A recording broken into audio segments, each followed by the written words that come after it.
When I first connected with Paulina Lopez a few years ago, I knew her through the work, the big marketing campaigns, the events, the creativity, and the way she brings people together. But the more I learned about her story, the more I realized it's no accident she's a leading voice in experiential marketing. Born and raised in Mexico City, Paulina immigrated to the US in her early teens, trading a comfortable life for one filled with uncertainty. From working factory jobs and cleaning buildings alongside her mother, to eventually leading experiential marketing campaigns for some of the biggest brands in the world. Her journey is proof that resilience isn't found in the easy moments, it's forged in the ones that ask everything of you. What resonated with me the most wasn't her career, it's how she views identity, how adapting to different cultures, different rooms, and different versions of herself ultimately became her biggest strength. In this conversation, we talk about immigration, resilience, leadership, representation, and why creating meaningful experiences always begins with understanding people. My name is Alex Narváez, and this is Grayscale LA.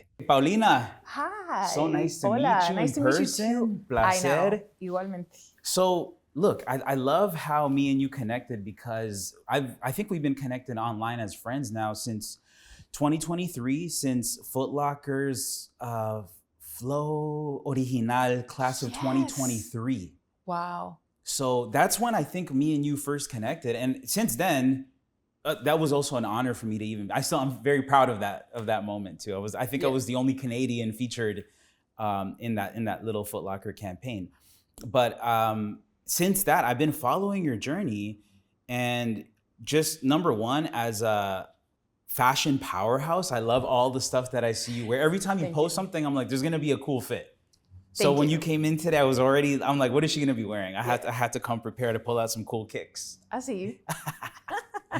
But today's conversation, I mean, I'm enjoying having these conversations with Latino creatives because I'm trying to dive more into cultural conversations that kind of push the needle a little bit. I think that we do a great job of always conversating about our careers and what we do. And I think that's a big part of our identities. But I think, me being in Los Angeles now, I've been able to tap into a lot of the Latino community here. So I wanted to get your perspective culturally. I mean, I've heard a lot of your interviews. I've heard a lot of your talks. I know you come from Mexico, right? From La DF, right? You're born over there and you immigrated here. And I think for a lot of us too, I'm Salvadoreño. My family immigrated to Canada. And I think as immigrants, our perspective is very different depending on how you were raised, where you were raised, what your immigrant experience was like. And I just wanted to get your perspective on that. I mean, when someone looks at you, they see someone who's confident, someone with a great career, but they don't necessarily see the whole avenue of how you got there. Yeah, there's a quote that's always in the back of my head that says, "Don't ask me about the glory if you don't want to hear about the pain." Right. So, of course, all of us always want to show our best foot forward when it comes to social. Everyone has a different approach as far as like how they show up online. Me personally, I keep my personal struggles to myself for the most part. My personal life is not available for the world to kind of know and understand. But what I do talk about is my journey and my duality as an immigrant, as a woman, as someone who's not just Mexican by nationality, but I'm also, Lebanese through ethnicity. My dad's Lebanese, my mom's Italian with a little bit of Spanish. So I'm a lot of things at all times. And what I always say to myself is that I've lived so many lives at this point. I just came back from Mexico City and Acapulco, which is such a special place for me because I grew up going to Acapulco. And so going back to those places where I get that same feeling of when I was a kid and how I felt in that moment. Something really insane that was going through my mind as I went back to Mexico this last go around in Acapulco is that, growing up, I was always the dark Mexican, right? And we all know that in Mexico, colorism is very real. So is racism, everything else. But I was always the dark Mexican, and the Mexicans who did not look like me always were the ones to get celebrated for their accomplishments. They would, get ranked on the top of the class, even though I even outperformed most of them majority of the time.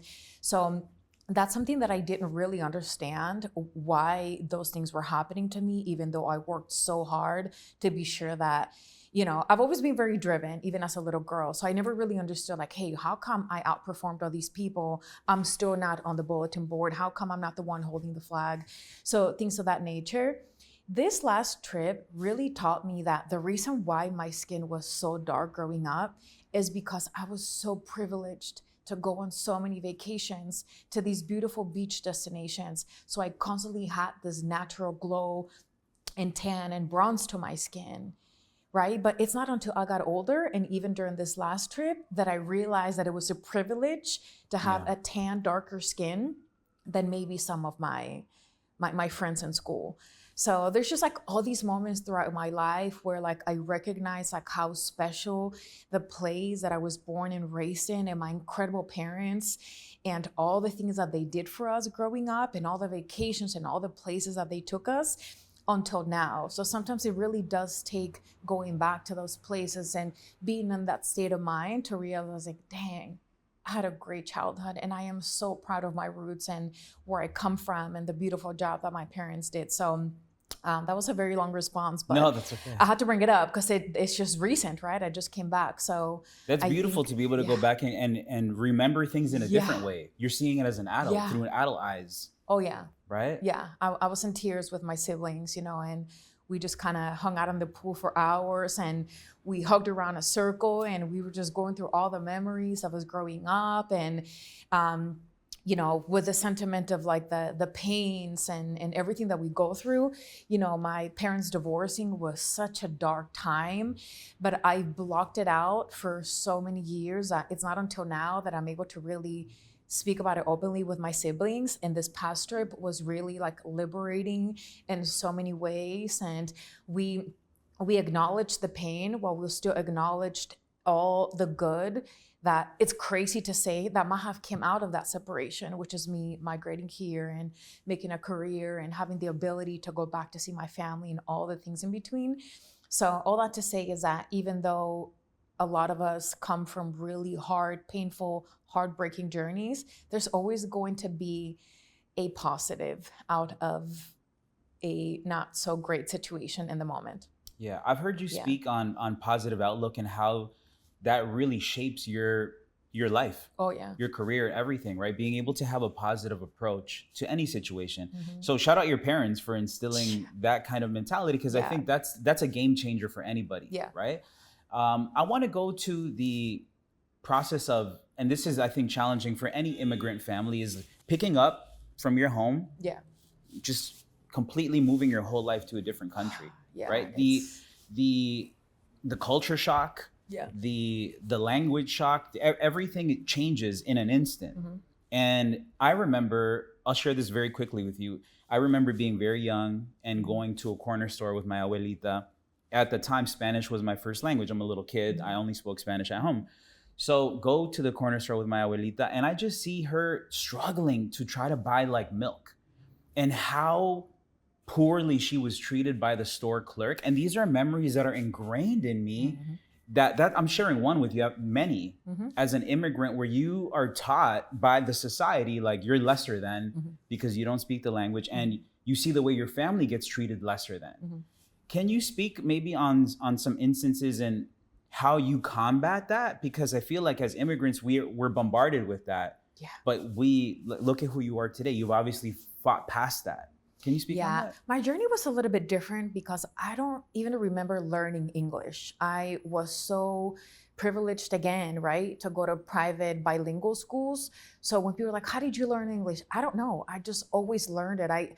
If I remember correctly, the first few years of school, I think it was all English, because I think the thought process was that nonetheless I would, learn Spanish at home, friends, family. So I do remember from a very, very small age, I just was speaking English. So obviously though, the English that I was taught in school versus everyday conversational teenager slang English was a complete and absolute shocker. So from the language, from the way that I dress myself, we dress very preppy in the DF. So I would be in Keds, all white Keds, or some sort of just like flat white shoes, some, nothing like kids dressed here. And I would be in Tommy Hilfiger and like Armani Exchange and Oscar de la Renta, just like all these beautiful clothes that I grew up wearing. So from what I had to wear, from my accent, right? Again, because I am Mexican, but I am also all these other things. I don't think that like kids really knew what to make of me. So there's this girl, she says she's from Mexican, she looks full Middle Eastern, she speaks English, but with an accent, and she's got this style of her. Because also what I experienced when I first moved here is that I didn't really meet a lot of people from like big cities that were making the move to the States. It was mainly from like the northern states, the migration journey is a little bit easier than coming all the way from the South.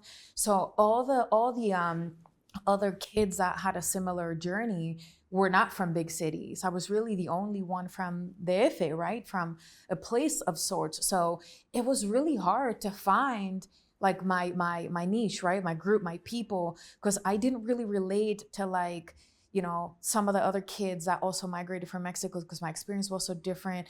I didn't fit with the popular kids. I didn't fit with the sports kids because I didn't really play sports. So I ended up just kind of involving myself in different clubs, like the fashion club, the styling club, the IT club, the French club, just to kind of see, maybe if I join these different spaces, maybe I'll find someone that is willing to be kind and open to me and a friend to me to kind of guide me through teenage years, migrating to a different country, the language, what's cool, what's not cool, who should I stay away from, what do kids hang out? What do they do for fun? To just kind of really guide me. And I was really lucky that a lot of different groups of friends really embraced me. And I had my friends that came from other countries that were studying abroad while still really making really great friends with other Latino kids that had similar journeys. But then I was great friends with like the jocks and like the basketball players. So I think it's just instilled in me to want to befriend a lot of people and be in different rooms because I'm really a chameleon. Like I'm a different, like 1,000 different people on any given day. I am also a Gemini, but I really do adapt like crazy. Like I could go from here and go to a completely different space and still find a way to kind of make myself like feel comfortable. So I'm just glad that I stayed like with an open mind and heart to be able to just like go up and talk to people and be like, hey, can we be friends? Can we hang out? And, right. I see that in your style too. I mean, I just from what I could see on your socials, you seem like you're great at being present in different spaces and being like you belong in each space. Yeah. I feel like you're good at that. And that's probably the marketing brain too, where you just know how to put things together, which we're gonna get into in a little bit. But I want to speak to you a little bit about like the resilience that comes from being, from coming from a Latino family, from, in your case, a Mexican family. I think we all have, in many cases, like an unspoken resilience that we're just taught through watching our parents hustle and work really hard, right? Can you speak to that? I mean, I've also heard you speak on other podcasts about even coming to the US, being homeless at a point, just the struggle. And when I think of that resilience, I'm like, that's real resilience that you can't be taught that. It's innate in who you are and it comes from your family. Yeah. Can you speak on that? It's really due to my parents. I talk about this over and over, but my mom is the type that by all means necessary, we're going to make it one way or the other through different ways. We're not better than any job, any career. I mean, we've worked in factories. Like I worked in factories when I was like 13 years old. I remember it was somewhere in San Diego, and it was like a factory where they sold pool accessories, so like the noodles, the life vests. So my mom just had a way of finding comedy to everything, even if we were in the middle of absolute dismay or chaos. Like she just found a way to laugh about it. My mom is insane. So she just found ways to make it fun. So we worked in factories. We were the cleaning ladies at the Mexican consulate in San Bernardino, and we'd clean the bathrooms, we'd clean the windows, but it was so close to where my school was and where my friends would hang out, that, I would just tell my mom, like, I'm going to be so embarrassed if my friends see me like cleaning bathrooms. So, the next morning she bought me a hat and she's like, just wear your hat and put your head down. And so we would just laugh about things that were sometimes like painful to kind of go through, especially based on like the lifestyle that we were used to in Mexico City. We lived a really good life. But then in 94, when the El Peso devaluó and a lot of families like lost their businesses and went into debt and bankruptcy, or my family, felt a lot of that, what was happening. And my dad went through extremely rough times, and so did my mom. So I went from like having all these things and wearing designer and having like, private like drivers and in-house maids, which is a normal way of living in Mexico, right? So it's not like we were just like these super rich family, but we lived a really good life. So having to move here and having absolutely nothing, nowhere to sleep, nowhere to live, sometimes not even anything to eat, it was a really humbling journey. And I think that's where the drive kind of comes from, because we all knew that as a unit, what we were capable of having. So we knew that nothing would be given to us here and that we had to just fight. And again, the humbleness of not being above any job, I think, is what helped my mom and I just kind of like race above it all. And we always had the opportunity to go from, one job straight into the other, sometimes having 2-3 jobs at a time. Like my mom and I have always had a million gigs going on at a time. And I get that from her, because, things fall through, you get laid off, there's all these things that happened. So my mom always had like a way of making, income from all these different places. And, obviously there were a ton of like missteps in between us trying to figure out how we're going to make it. But I don't know. Yeah, to your point, I think it's like the hustle mentality, the hustle spirit that it's instilled within us as Latinos, and especially for me specifically, like being Mexican, that it's in my blood, it's just in my blood. Yeah, it's beautiful. I mean, when you're in the moment of struggle, it's a challenge. But for you to be able to look back now, it's beautiful to see that journey and where you've come, right? Yeah. Let's jump into a little bit of what you do professionally. So you're obviously a marketing expert. You've been doing it for a while. I know some of your journey, some of the companies you've bounced between. You were in spirits before, now you're, in apparel and other things. But let's talk about, I guess, number one, we're in a society that's obsessed with titles and obsessed with, labels. Mm-hmm. And I think that even for me, I worked at Complex for many years. I've had many different titles, right? Yeah. And there's a sense of your identity that gets tied to your job and to your work, what you do professionally. And as I've gotten older, I'm 40 now. As I've gotten older, I've jumped between all these different titles. Mm-hmm. And I start to realize that jobs and careers come and go. Mm-hmm. And my identity is who I am. Mm-hmm. So I want to ask you, for someone who's very successful in their career, how do you create like a healthy distinction between who you are professionally or what you do for work, what you do for money, versus who you are as an individual? Yeah, I mean, the core of who I am remains intact no matter where I go. My hierarchy of who I am and my needs always stay the same, no matter where I go, what job I have. So to me, it's just about, again, being open to being flexible and being, able to pivot and show up in different ways. So who I am has never changed. I think that people support me as an individual. Obviously, I do really cool work. I get to work with really cool brands. So I would be lying if I said that part of my identity is not tied to my work, because I don't feel like this is a job. I feel like this is like a lifestyle and a journey that I'm on versus like just a job or a career. I mean, it takes so much out of your mental spiritual, and everything in between to be able to do some jobs, which is something that people don't always openly talk about.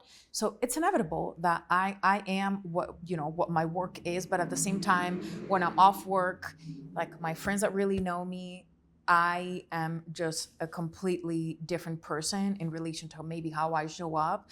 But again, who I am to the core, my family's always first, my beliefs, my everything else, it just stays intact. And wherever I go, I just move with that same intention. And whether people rock with it or not, I think that's where, now that I'm older, I'm able to really like figure out which rooms I want to sit in and which rooms I don't want to sit in. And that includes friendships,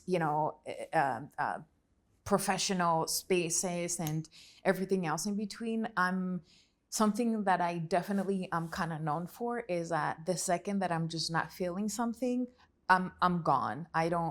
My gut, I trust it 100,000%. So whenever something is not feeling right, I pull back, I assess, I sit with it for a second, but I'm out. I don't stay in places where my heart doesn't feel, at ease. Yeah, I feel like you do a really good job professionally to also infuse who you are. And I think that's part of the reason why I bring the conversation up, because I think many professionals, let's say you see a CEO. What would a CEO's Instagram look like? It depends on the company, but it's usually very company driven, at least a lot of CEOs that I know and that I follow. I think for you, for instance, you do a good job. Like, look at what you're wearing today. You're wearing a Mexico jersey, custom shoes that you created, right? It's still very much you. And I feel like whether you were to jump between different careers, different jobs, different opportunities, that's still you. So I think that's where I think a lot of people that get caught up in the career, they lose themselves. This has happened to me too, where I've put myself all in one job, and then all of a sudden I'm like, wait a minute, there's no clear distinction between me and this job anymore.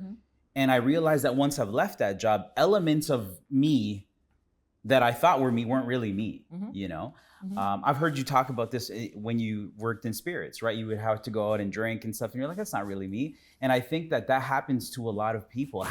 What would you say to someone who's, young, coming up in their career, and they feel like they need to mold to the job? Yeah, I mean, to be real, this is a corporate America issue and a people issue. So I get a lot of heat from being who I am, being a woman and showing up in all these different ways, a proud Latina, someone who speaks loudly and clearly about what I support and don't support, from just a lot of different people, while still being, a leader and an executive that works in different corporate spaces.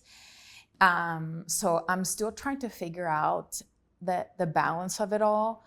But what I refuse to do, which is something that I did for a really long time, is dim my light and shy away from topics that mean the absolute world to me. And I'm just not willing to negotiate on that. I am aware, though, that there's also a certain way that I have to move and show up and speak and maybe not show up. So I'm aware of all the eyes that might be on me, not just from certain corporate spaces, but I work with a lot of youth, right?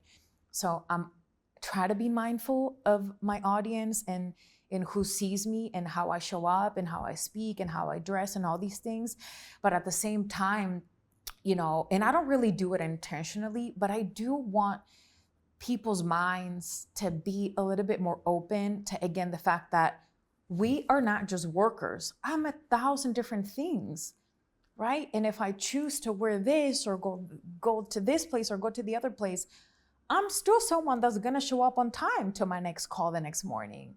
And I'm still sharp and I can still make great decisions and I can still lead teams, with grace and clarity and everything else. But I'm still allowed to be all these other things. So I don't know that I have it figured out. Sometimes I'll overthink what I want to post and say, but sometimes like it's just in my heart and like I have to put it out there. So that's just to say that I don't have it figured out. I just kind of wing it day by day as far as like how I show up, and sometimes I don't make the right decisions. You know, I'm also human, so sometimes like I'll post something or say something that I'll quickly regret, but at the same time, if I'm not feeling it anymore, I delete it and I move on. So I try not to really beat myself up for, you know, poor decisions that I might make, you know, from time to time. Yeah, as someone who's worked in the corporate space and, you know, freelance, I've done a lot of different things. I look at you as someone who's doing a great job of balancing your own personal brand and your beliefs and your culture and who you are with a very professional, very corporate job, you know? So I think you do a good job. I think you inspire a lot of, I would say Latinos too, that look at you and say, hey, she has a great career in a corporate world, but she's still herself. Yeah. So I think you're doing a good job, even though you might be hard on yourself. I think you're doing great. I appreciate that. Sometimes I don't know if I'm doing the right thing, but I think it's natural to question ourselves. Of course. What and are we doing? It's healthy to it really is. Yourself, yeah. for sure. Let's jump into speaking about branding and marketing. I know a lot of companies, you know, come Hispanic Heritage Month, companies have, you know, money for our community, and outside of that month, it's sometimes you hear crickets, right? As you being someone who's in the forefront, I'm sure you've had lots of conversations with lots of companies.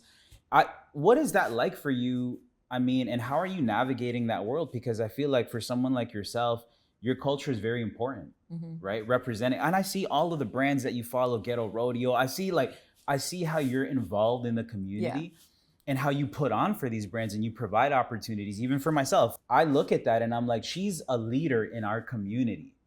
How do you navigate this very corporate world with budgets while trying to promote and create opportunities for our culture, for our community? Yeah, I would say that's the biggest challenge for me, because while all the things that you said about wanting to elevate the voices and provide opportunities, I'm still very aware of how corporate functions.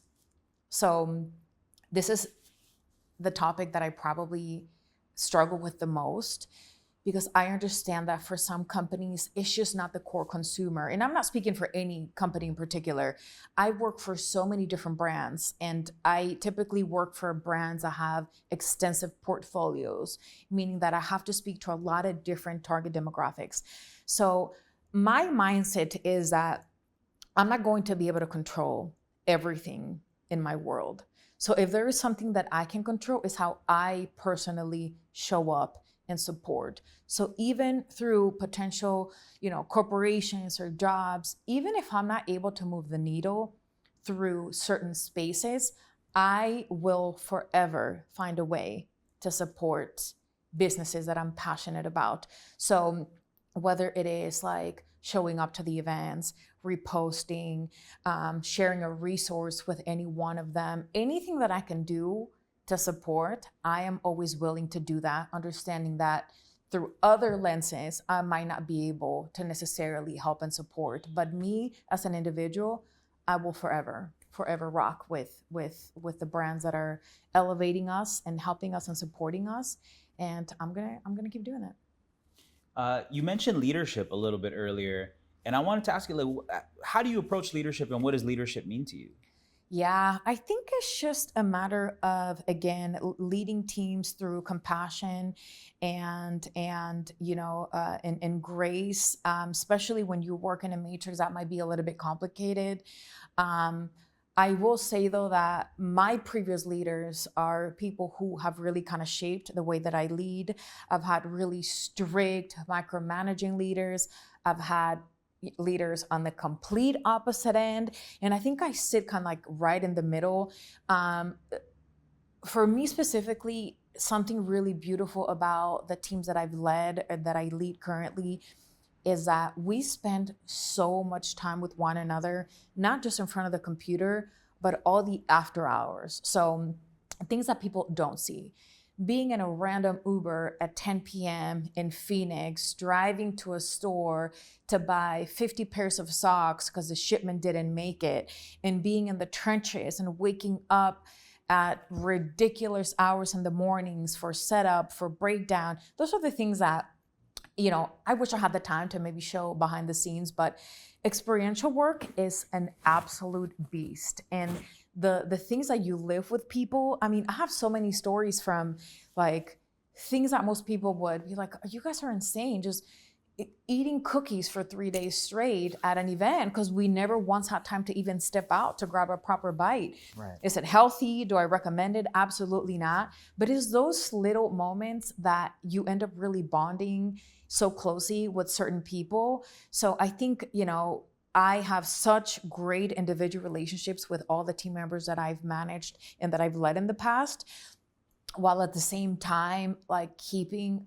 a high standard. Why? Because I love them and I appreciate them and I want them to be better. And I recognize that I'm not always going to be around. And I just always have like the best in mind for them, whether it is where they're currently at or furthermore. So like I am tough, but I'm also just like human. And regardless of it all, like I am such a family first person that like, I think for the most part, my team knows that if something is to come up, anything family wise, I just don't even want to have the conversation, go handle it and we'll figure it out. Also because, a lot of the work that we do is weekends and nights, and sometimes we don't get a break for 3, 4, 5, 6 weeks at a time. So I'm not going to say it's easy. I also just kind of sometimes struggle with like, am I leading the right way? Should I be this way a little bit more? But I think it's just like life experiences that I take tad bits of and I try to apply it as far as who I am as a leader. Right.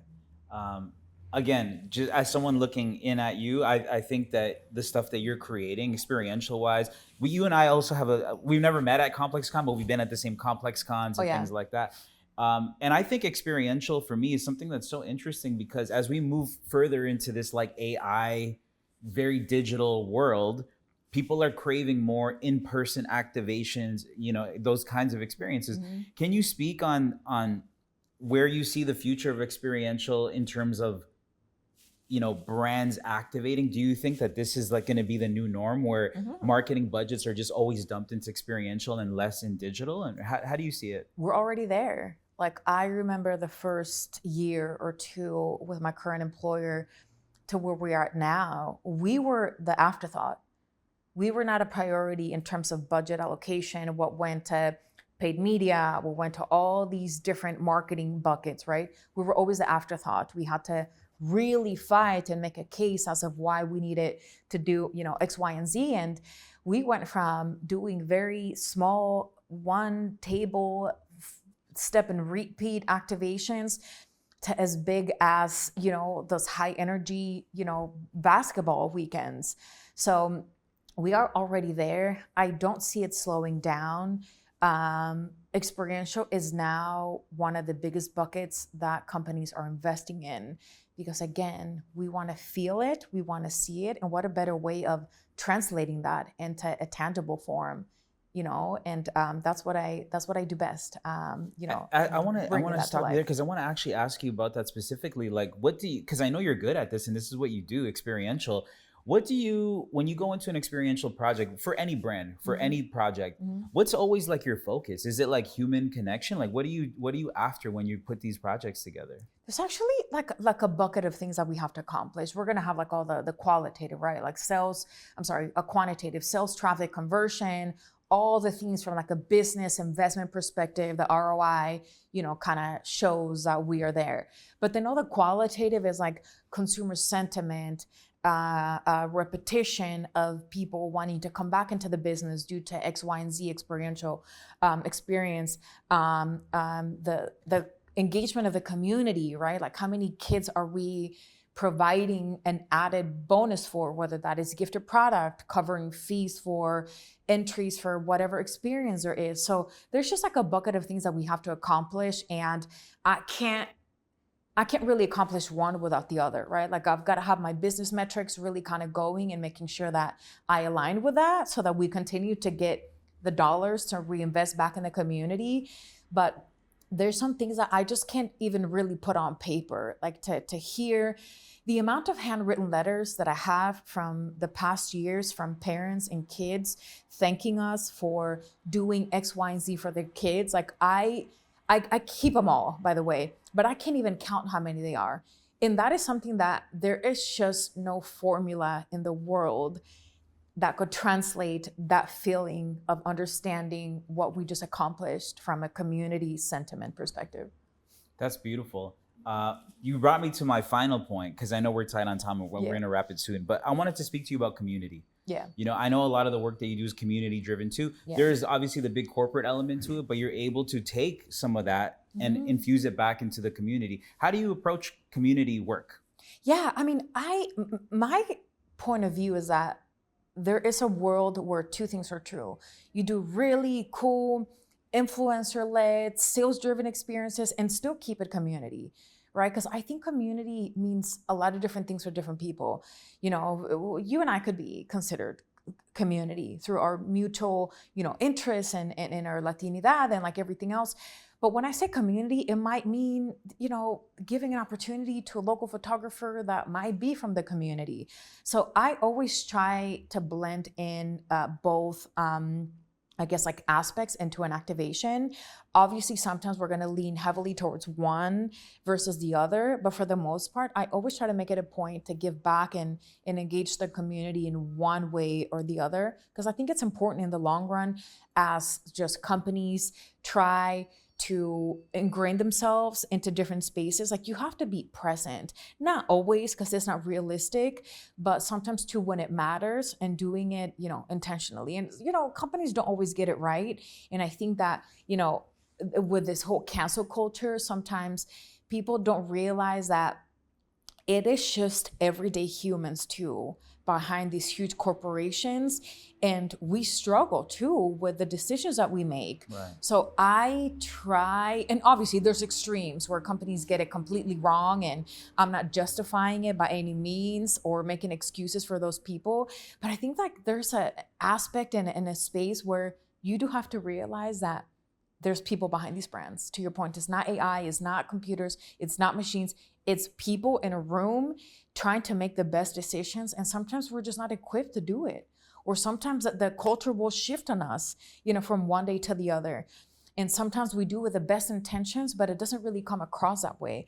So I try to have a lot of grace for people that work for brands that are really trying, that sometimes as hard as we try, we don't get it right. So that's a great point, because I'm also finding even dialogue within the Latino community, right? Like brands now are confused in whether it's Latinx, Latino, Latina, Latine. Like from a marketing perspective, how do you approach, because again, our community, our society is obsessed with labels. So we have to label things. So how is our community appropriately addressed? This is even something I'm trying to educate myself on. I mean, again, the way that these topics and discussions take place do have to be mindful of like how quickly society is changing too, right? Like I acknowledge like our older generation, our parents or grandparents, they might hear us speak on topics and their mind is just like, what are you talking about? This is how it is. This is how it's always been. And then I think really it's our job to try to educate. One thing that I always say is that if you don't know, it's okay. Lean on someone that might be able to guide you. So I've been so lucky that, throughout many projects, other companies, outside sources will sometimes just say, hey, I just need a gut check. Does this look right? Does this sound right? Does this feel right? Is it worded appropriately? Just many different things that I think we need to lean on the people that are from that community to kind of guide us in the right spaces. But one thing to really know is that my experience as a Latina might be completely different than yours. Right. So even though I might think that this piece of whatever it is sounds right, feels right, you might look at it and say, nah, that doesn't feel right for me. So there is so much complexity because as humans, we are so complex that is just also really tricky to figure out and make sure that everyone's included at all given times.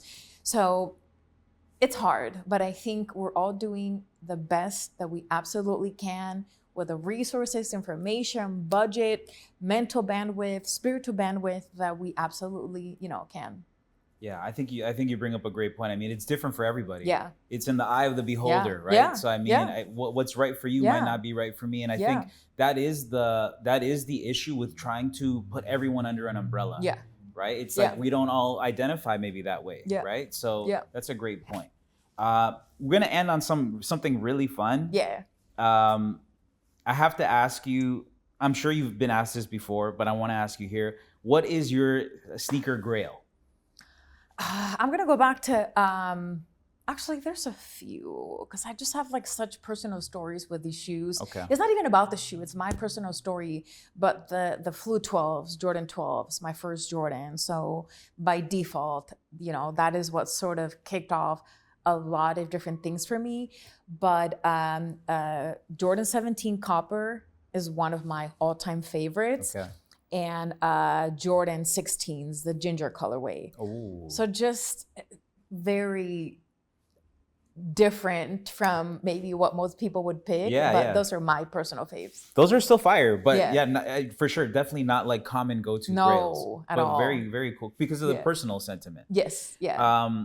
Being Mexicana, also basketball or soccer, which do you gravitate towards more? Because I feel like you're very much in the basketball space with the kicks and the fashion, but you're wearing a Mexico soccer jersey right now. So I see you as both. Which do you lean towards? Man, I'm not gonna lie. I didn't really grow up in a big football family. Like my dad is not a huge soccer fan of any sorts.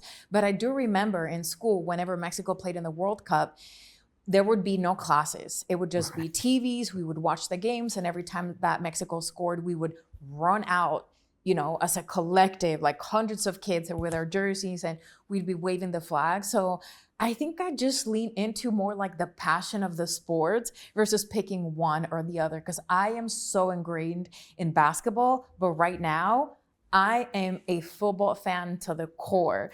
So I kind of just rock with the culture of it all. And so neither, no, not this or that. Neither, but both. We're both.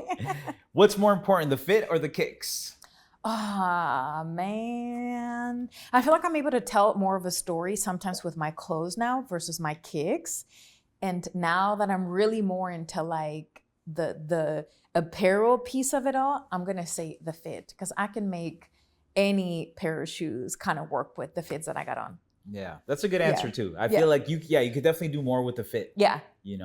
But Paulina, this was dope. Thank you so much for coming through. To talk to you. What a pleasure. Thanks for having me. I appreciate it.